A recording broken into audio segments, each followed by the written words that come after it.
Aujourd'hui, nous allons réaliser une recette de carré fondant au potimarron. Recette inspirée de chez Quinoa et Basmati. Allez voir sa page et likez-la si ce n'est pas encore fait. Elle est super.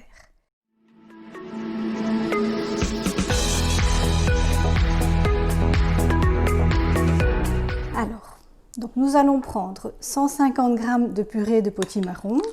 On pourrait très bien prendre une autre purée de courge, butternut, potiron, vous faites vos choix.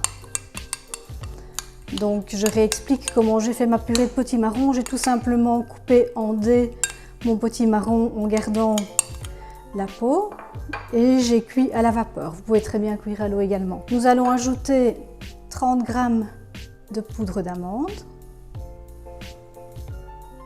Étant donné qu'il s'agit d'une version sans gluten, nous allons ajouter 50 g de farine de riz complète. Là aussi, vous prenez une farine naturellement sans gluten au choix. Farine de riz, farine de châtaigne, farine de sarrasin par exemple, farine de quinoa. Bien mélanger. J'ajoute une cuillère à soupe de poudre à lever sans gluten. Ça pourrait très bien être une cuillère à café de bicarbonate de soude et un œuf.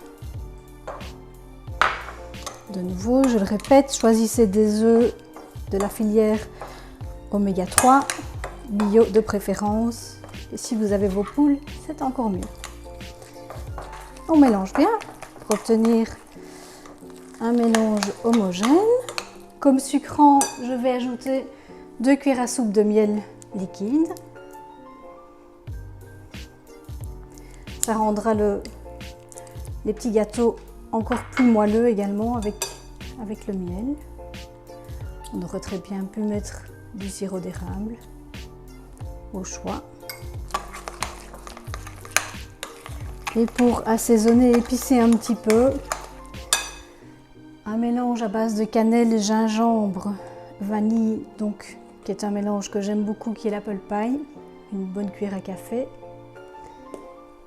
et quelques gouttes d'extrait d'orange.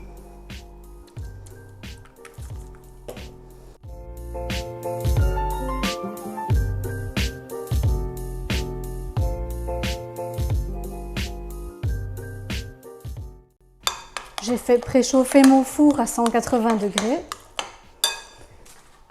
Je prends un plat rectangulaire dans lequel je mets un papier sulfurisé et je vais y mettre mon mélange.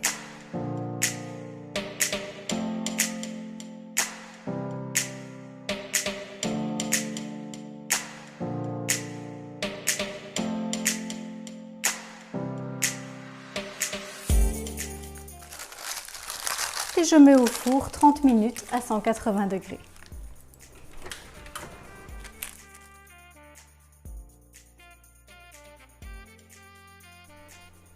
Et voilà, après 30 minutes à 180 degrés au four, nous allons sortir notre délicieux gâteau que nous allons couper en petits carrés moelleux. Ici, j'ai laissé bien refroidir. Donc je prends le plat comme ceci.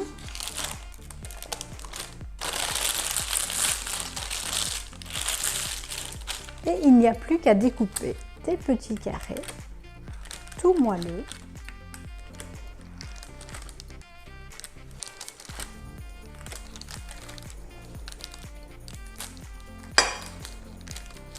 Alors idéalement, c'est de le mettre 2 heures au frigo. Mais je vous montre quand même déjà ce que ça donne. Voilà, ça sent délicieusement bon. Bon appétit!